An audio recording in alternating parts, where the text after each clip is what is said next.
Open பண்றா சரி.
அது ஒன்றும் இல்லை, இந்த பகுதிகளில் விடுதலை சிறுத்தை பொறுப்பாளர்கள் தொடர்ந்து திருமாவளவனின் இந்த பட்டியல் சமூக விரோத போக்கை நான் அம்பலப்படுத்தி கொண்டிருக்கிறேன். திமுகவின் ஊதுகுழலாக மாறி திமுக செய்கிற அனைத்து விஷயங்களுக்கும் திருமாவளவன் கொத்தடிமையாக அண்ணா அறிவாலயத்தில் கட்டி போட்ட ஒரு 4 கால் மிருகமாக செயல்படுகிறார். இதை அரசியல் ரீதியாக நான் அதை விமர்சனம் பண்ணுறேன். தொடர்ந்து நாங்கள் ஒரு மாநாடுகளை நடத்துகிறோம் மாவட்டந்தோறும். அந்த மாவட்டந்தோறும் இவர்கள் இங்கே சட்டம் ஒழுங்கு பிரச்சனை ஏற்படும் என்று எல்லா இடங்களிலும் விடுதலை சிறுத்தைகள் புகார் கொடுத்து அந்த மாநாட்டுக்கு தடை விதிக்கிறார்கள். இதுவரை 2 மாவட்ட மாநாடுகளுக்கு நீதிமன்றங்களுக்கு சென்று அந்த மாநாடு நடத்துவதற்கு உத்தரவு வாங்கி வந்திருக்கிறோம். எனவே இன்றைக்கு பாமக சார்பாக அந்த தாக்குதலை கண்டித்து இங்கே ம.க. ஸ்டாலின் அவர்கள் மீது நடத்தப்பட்ட தாக்குதல் சம்பந்தமாக புகார் கொடுக்க வருகிறார்கள் என்பதை அறிந்து விவரம் அறிய நான் வந்தேன்.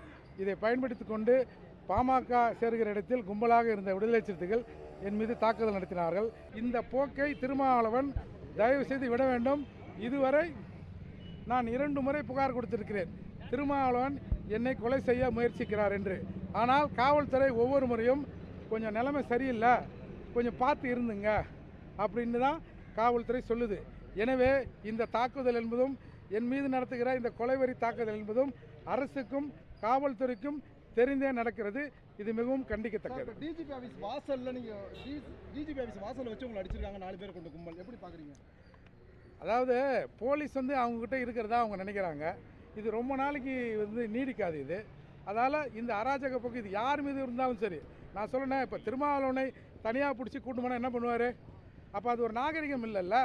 அப்போது ஒரு அரசியலாக நம்ம சில கேள்விகளை விமர்சனங்களை வைக்கிற போது அதற்கு அரசியலாக அவர் பதில் சொல்லணும். அதை விட்டுட்டு இந்த மாதிரி ரவுடிசம் பண்ணுறது, கூலிப்படைகளை வைக்கிறதுனா அப்புறம் அது சரி இருக்காது.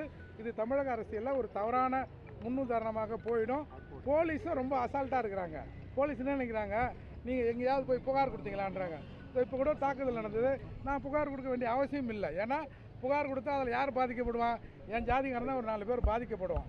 எனவே இது முழுக்க காவல்துறையின் ஒத்துழைப்போடு நடைபெறுகிற செயல். இது மிகவும் கண்டிக்கத்தக்கது. திருமாவளவன் மீது சார் ஏற்கனவே 2 புகார் கொடுத்துருக்கேன். ஒன்றும் திருமாவளவன் மீதெல்லாம் புகார் கொடுத்தாலும் ஒன்றும் நடக்காதுங்க. இதெல்லாம் அரசாங்கத்துக்கு தெரிஞ்சு எல்லாரும் மீடியாவில் எடுத்துருக்கீங்க. இதுக்கு மேலே என்ன புகார் என்ன சார்? இதை வச்சு நடவடிக்கை எடுக்கலாமே. எல்லாருக்கும் தெரிஞ்சுதான் சார் நடக்குது. நான் 2 தடவை புகார் கொடுத்தேன் சார். என்ன சொல்கிறாங்க போலீஸு, கொஞ்சம் நிலைமை ஒரு மாதிரியாக இருக்குது, கொஞ்சம் பார்த்து நடந்துங்க, கொஞ்சம் பார்த்து இருங்க அப்படின்னு சொல்கிறாங்க. அப்போ நம்ம யார்கிட்ட போய் புகார் கொடுப்போம்? ட்ரெண்டை ஃப்ரெண்ட் ஆக்கிக்கோங்க. தந்தி டிவியின் சப்ஸ்கிரைபர்ஸ் அண்ட் ஃபாலோவர்ஸ் குடும்பத்தில் நீங்களும் இணையுங்க.